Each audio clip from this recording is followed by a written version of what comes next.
Lex perspisit. Hukum melihat ke depan, bukan ke belakang.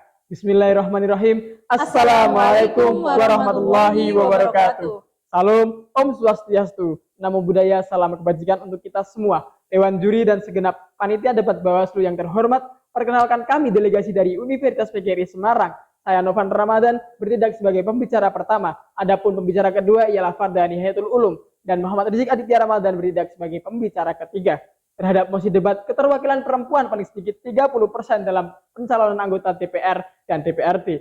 Atas itu, kami berada pada standing pro. Dewan juri yang terhormat, citra politik yang kotor, keras, dan serba ingin mencapai tujuan menjadikannya erat dengan budaya patriarki. Namun sekarang, perempuan yang dulu terbelenggu di dalam rumah, kini dapat memiliki hak di dalam penentu arah kebijakan negara, utamanya kebijakan pada pemberdayaan, perlindungan, serta hak-hak perempuan di dalam sebuah negara. Pengambil kebijakan dalam hal ini, Dewan Perwakilan Rakyat tidaklah tepat jika hanya didominasi oleh kaum laki-laki saja.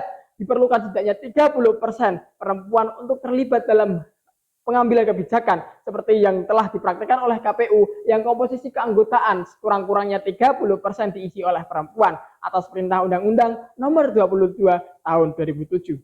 Dewan Juri yang terhormat, afirmatif action terhadap perempuan dalam bidang politik dimulai dengan disahkannya Undang-Undang Nomor 12 Tahun 2003 tentang Pemilu DPR, DPD, dan DPRD, di mana pada pasal 65 ayat 1, setiap partai politik diwajibkan untuk memperhatikan keterwakilan perempuan sekurang-kurangnya 30% pada calon anggota yang mereka ajukan tingkat DPR, DPD, dan DPRD. Peraturan dan sistem pembatasan minimal keterwakilan perempuan sedikitnya 30% diharapkan tidak hanya berhenti sampai pencalonannya saja, tetapi juga harus diimplementasikan di dalam DPR dan DPRD, sehingga perempuan dapat lebih berperan aktif dalam pembentukan kebijakan pemberdayaan, perlindungan, maupun pemenuhan hak-hak perempuan dalam suatu negara.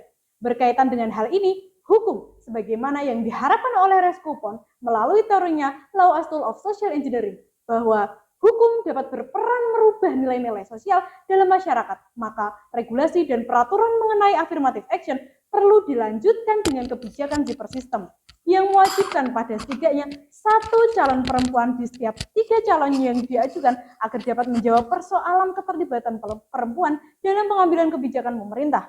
Dalam hal ini, DPR dan DPRD tidak ada ketimbangan hukum khususnya yang berkaitan dengan gender. Dewan Juri yang terhormat, kebijakan terkait keterwakilan perempuan paling sedikit 30% dalam pencalonan anggota DPR dan DPRD telah memberikan dampak yang nyata bagi keterwakilan perempuan di parlemen, di mana pada pemilu tahun 1999 proporsi perempuan yang terpilih sebagai anggota parlemen yang awalnya hanya 9% dari total jumlah anggota di tahun 2004 meningkat menjadi 11,8%, tahun 2009 18%, tahun 2014 17,32%, serta puncaknya pada pemilu tahun 2019 mencapai 20,8%. Ini membuktikan affirmative action meskipun belum memenuhi kuota 30% perwakilan perempuan sebagaimana diamanatkan pada pasal 65 ayat 1 Undang-Undang Nomor 12 Tahun 2003, namun setidaknya ia dapat meningkatkan keterwakilan perempuan di dalam parlemen. Berdasarkan data IPU, persentase keterwakilan perempuan dalam parlemen di Indonesia hingga Januari 2022 masihlah rendah, yakni di urutan 110 dari 193 negara. Keterwakilan 20,8% ini lebih rendah di bawah rata-rata 25,5%. Maka dari itu, pemberlakuan super system juga memerlukan adanya pengawalan dan perjuangan yang bersudut pandang gender yang dapat dilakukan dengan engineering kultur masyarakat yang masih kental dengan budaya patriarki yang menganggap bahwa perempuan tidak memiliki kompetensi, kapabilitas, dan kredibilitas seperti halnya calon laki-laki. Melalui penguatan peraturan yang ramah perempuan, seperti sistem affirmative action dapat menjamin calon perempuan mendapatkan kursi di parlemen sebagai langkah awal untuk meningkatkan keterwakilan perempuan. Sekian dan terima kasih. Wassalamualaikum warahmatullahi wabarakatuh.